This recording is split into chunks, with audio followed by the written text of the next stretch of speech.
తిరిగి BCN news కి స్వాగతం. అమలాపురం పార్లమెంట్ నియోజకవర్గ పరిధిలో ప్రశాంతంగా పోలింగ్ నిర్వహించేందుకు అన్ని ఏర్పాట్లు పూర్తి చేశామని అంబేద్కర్ కోనసీమ జిల్లా కలెక్టర్ హిమాంశు శుక్లా స్పష్టం చేశారు. అమలాపురంలో జరిగిన మీడియా సమావేశంలో collector Himanshu Shukla, SP yes Sridhar మాట్లాడుతూ అమలాపురం పార్లమెంట్ పరిధిలోని 7 అసెంబ్లీ నియోజకవర్గాల్లో 1644 పోలింగ్ కేంద్రాలు ఉన్నాయని తెలియజేశారు. వీటిలో 1200 కేంద్రాల్లో వెబ్ కాస్టింగ్ ఏర్పాటు చేశామని, 563 పోలింగ్ కేంద్రాలు సమస్యాత్మకమని గుర్తించామని, ఆయా పోలింగ్ కేంద్రాల్లో బందోబస్తు కోసం 13 కంపెనీల కేంద్ర బలగాలను దించినట్టు తెలియజేశారు. అమలాపురం పార్లమెంట్ పరిధిలో 15,31,410 మంది ఓటర్లు ఉండగా 15,600 మంది ఉద్యోగులను విధుల్లోకి దించినట్టు తెలియజేశారు. 1644 పోలింగ్ స్టేషన్ సంబంధించిన 149 సెక్టర్స్ ఐడెంటిఫై చేయడం జరిగింది. సో ప్రతి సెక్టర్ కి ఒక సెక్టర్ ఆఫీసర్ పెట్టడం జరుగుతుంది.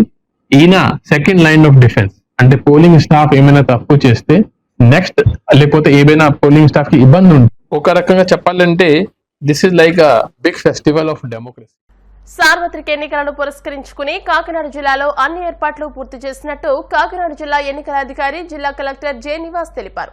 ఈ మేరకు ఆయన మీడియాతో మాట్లాడుతూ జిల్లాలోని అన్ని నియోజకవర్గాల్లో ఆదివారం ఆయా డిస్ట్రిబ్యూషన్ సెంటర్ల నుంచి పోలింగ్ సిబ్బందికి పోలింగ్ సామాగ్రిని పంపిణీ ప్రారంభించినట్టు తెలిపారు. అనంతరం పోలింగ్ ఏర్పాట్ల వివరాలను జిల్లా ఎన్నికల అధికారి జిల్లా కలెక్టర్ జె నివాస్ మీడియాకు వెల్లడించారు.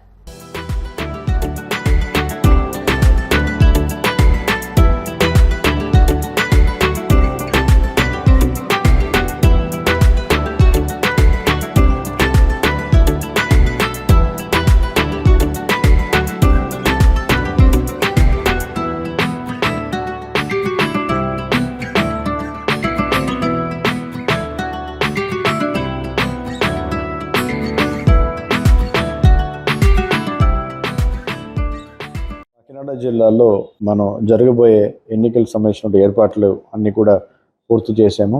పోలింగ్ కావాల్సిన అరేంజ్మెంట్స్ అవన్నీ కూడా మనం పూర్తి చేయడం జరిగింది.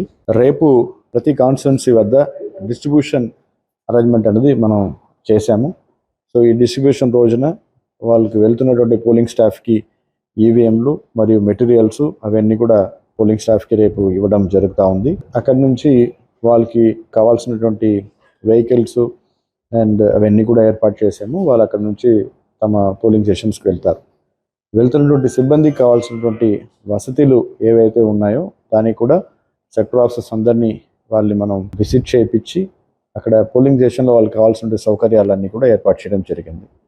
అలాగే పోలింగ్ స్టేషన్లో ఓటు వేయడానికి వస్తున్నటువంటి ఎవరైతే ప్రజలు ఉన్నారో వాళ్ళ కోసం అక్కడ షేడ్, అదే రకంగా డ్రింకింగ్ వాటర్ సౌకర్యం, అలాగే చైర్స్, వీల్ చైర్స్ కూడా లొకేషన్స్లో పెట్టడం అనేది జరిగింది. వచ్చినటువంటి ఓటర్లందరూ కూడా ఎటువంటి అసౌకర్యానికి గురి కాకుండా ఉండడానికి మేల్కి సెపరేట్ క్యూ, ఫీమేల్కి సెపరేట్ క్యూ, అదే రకంగా పీడబ్ల్యూడీ అండ్ సీనియర్ సిటిజన్స్ కూడా సెపరేట్ క్యూ లాగా ఏర్పాటు చేయడం అనేది జరిగింది. ఎన్నికల్లో మనకి పాల్గొనేటువంటి సిబ్బంది ఎవరైతే ఉన్నారో వాళ్ళకి ఉచిత రవాణా వెహికల్స్ మనకి అక్కడ నుంచి మనం అరేంజ్ చేసుకుంటున్నాము.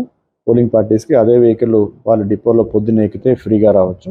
అదే రకంగా నైట్ కూడా వాళ్ళకి రిసెప్షన్ సెంటర్ నుంచి వాళ్ళు వెనకాల వెళ్ళడానికి వాళ్ళు కూడా అదే బండిలో వాళ్ళు వెళ్ళడానికి ఏర్పాటు కూడా చేయడం జరిగింది. పోలింగ్ రోజున ఎక్కడైనా ప్రజలు దూరంగా ఉంటే వాళ్ళకి ఎవరికైనా రవాణా సౌకర్యం ఇబ్బంది ఉంటే లోకల్ లెవెల్లో అక్కడ ఉన్న పంచాయతీ స్థాయిల్లో వాళ్ళకి కావాల్సినటువంటి రవాణా సౌకర్యం కూడా అరేంజ్ చేయమని చెప్పడం జరిగింది. అండ్ ఇక్కడ కాకినాడలో రిసెప్షన్ సెంటర్లో ఎన్నికల ఈవీఎంని భద్రపరచడానికి కావాల్సినటువంటి అన్ని ఏర్పాట్లు, వాళ్ళకి ఫామ్స్ ఏవైతే ఉన్నాయో ఆ ఫామ్స్ని తీసుకోవడానికి కావాల్సినటువంటి అన్ని ఏర్పాట్లు కూడా చేయడం జరిగింది.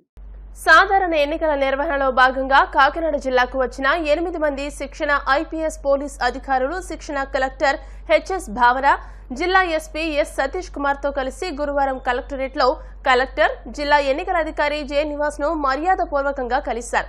ఈ సందర్భంగా కలెక్టర్ జె నివాస్ మాట్లాడుతూ హైదరాబాద్ సర్దార్ వల్లభాయ్ పటేల్ జాతీయ పోలీస్ అకాడమీలో శిక్షణలో ఉన్న ఐపీఎస్ అధికారులు కాకినాడ జిల్లాలో ఎన్నికల విధుల్లో భాగస్వామ్యం కానున్నారని తెలియజేశారు.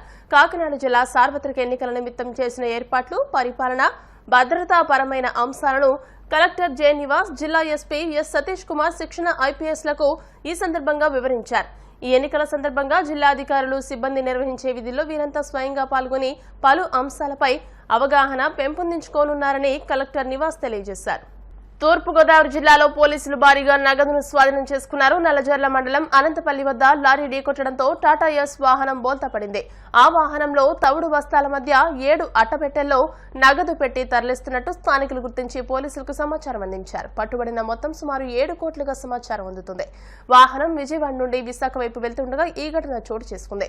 బోల్తా పడిన టాటా ఎస్ వాహనం డ్రైవర్ కు గాయాలవడంతో అతన్ని గోపాలపురం ఆసుపత్రికి తరలించి చికిత్స అందిస్తున్నారు. పశ్చిమ గోదావరి జిల్లా భీమవరం పట్టణంలో తీవ్ర విషాదం చోటు చేసుకుంది. పట్టణంలోని నాచువారి సెంటర్లో ఆదివారం తెల్లవారుజామున జరిగిన రోడ్డు ప్రమాదంలో 5వ తరగతి విద్యార్థిని దుండి జ్యోతిప్రియ మృతి చెందింది. కరాటే శిక్షణ నిమిత్తం బాలిక సైకిల్పై వెళ్తుండగా ధాన్యం లోడుతో వస్తున్న ట్రాక్టర్ ఢీకొట్టింది. ఈ ప్రమాదంలో జ్యోతిప్రియ అక్కడికక్కడే మృతి చెందింది. బాలిక తండ్రి పట్టణంలోని మున్సిపల్ ఆఫీసులో ఎలక్ట్రీషియన్ గా పనిచేస్తున్నారు. విషయం తెలుసుకుని కుటుంబ సభ్యులు కన్నీరు మున్నీరుగా విలపిస్తున్నారు. వార్తలు ముగించే ముందు ముఖ్యాంశాలు మరోసారి. వాడపల్లి వెంకటేశ్వర స్వామి ఆలయంలో ప్రత్యేక పూజలు, స్వామిని దర్శించుకుని తరించిపోయిన భక్తజనం.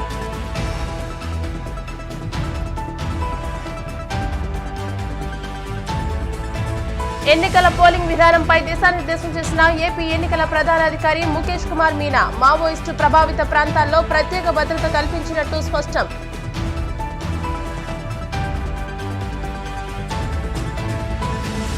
కాకినాడ జిల్లా వ్యాప్తంగా ఎన్నికల విధులకు అధికారులు సిద్ధం. ఈవీఎంల పంపిణీ జరుగుతోందన్న కలెక్టర్ నివాస్.